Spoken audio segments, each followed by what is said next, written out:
Hi friends, welcome to Garam Masala, the magic spices of cooking. നാടൻ മത്തൻ കറി. ഇന്ന് നമുക്ക് മത്തൻ കറി ഉണ്ടാക്കാം. ഇതിനു വേണ്ട ചേരുവകൾ എന്തെല്ലാമെന്ന് നോക്കാം.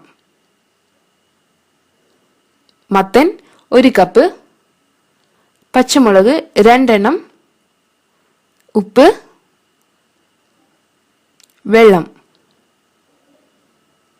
അരപ്പിന് വേണ്ട ചേരുവകൾ തേങ്ങ 1/2 കപ്പ്, ജീരകം 1/2 ടീസ്പൂൺ, പച്ചമുളക് 2 എണ്ണം, ചെറിയ ഉള്ളി 4 എണ്ണം.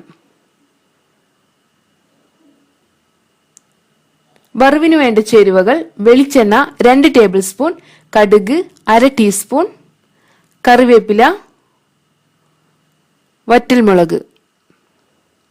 ഇനി നമുക്ക് കറി തയ്യാറാക്കാം. ഇതിനു വേണ്ടി ഞാൻ ഇവിടെ ഒരു മൺചട്ടിയാണ് ഉപയോഗിക്കുന്നത്. ഇതിലോട്ട് നമുക്ക് മത്തൻ ചേർത്ത് കൊടുക്കാം.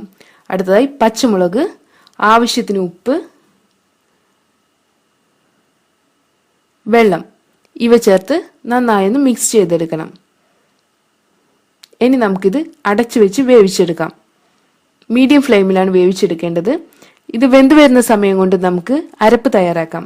അതായത് തേങ്ങ, ജീരകം, പച്ചമുളക്, ചെറിയുള്ളി ഇവ ഒരൽപ്പം വെള്ളം ചേർത്ത് നല്ല മയത്തിൽ അരച്ചെടുക്കണം. ഇപ്പോൾ നമ്മുടെ വെജിറ്റബിൾസ് എല്ലാം കുക്കായി വന്നിട്ടുണ്ട്.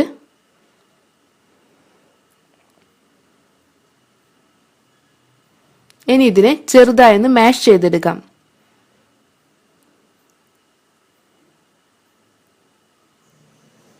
ഇതിലോട്ട് നമ്മൾ നേരത്തെ തയ്യാറാക്കി വെച്ചിട്ടുള്ള തേങ്ങയുടെ അരപ്പൊഴിക്കണം. നന്നായൊന്ന് മിക്സ് ചെയ്തെടുക്കണം. ഇതിലോട്ട് നമുക്ക് 1/2 കപ്പ് വെള്ളം കൂടെ ഒഴിച്ചു കൊടുക്കാം. ആവശ്യത്തിന് ഉപ്പ് കൂടെ ചേർത്ത് കൊടുക്കാം. ഇനി നമുക്കിതിനെ അടച്ചു വെച്ച് തിളപ്പിച്ചെടുക്കണം.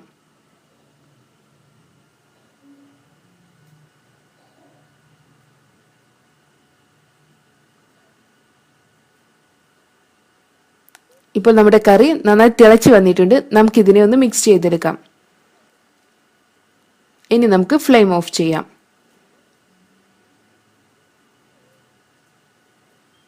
അടുത്തതായി നമുക്ക് വറവ് തയ്യാറാക്കാം. ഇതിനുവേണ്ടി ഒരു പാനിൽ എണ്ണ ചൂടാക്കിയെടുക്കണം. ഇതിലോട്ട് കടുക് ചേർത്ത് പൊട്ടിച്ചെടുക്കാം. അതിനുശേഷം വറ്റൽമുളക്, കറിവേപ്പില ഇവ കൂടെ ചേർത്ത് നമുക്ക് വറവ് തയ്യാറാക്കാം. ഇനി ഇത് നമ്മൾ നേരത്തെ തയ്യാറാക്കി വെച്ചിട്ടുള്ള കറിയിലോട്ട് ഒഴിച്ച് നന്നായി ഒന്ന് മിക്സ് ചെയ്തെടുക്കണം. അങ്ങനെ നമ്മുടെ ടേസ്റ്റി നാടൻ മത്തൻ കറി തയ്യാറായിട്ടുണ്ട്. നമുക്കിത് പ്ലെയിൻ റൈസിന്റെ കൂടെ സെർവ് ചെയ്യാം. Thank you.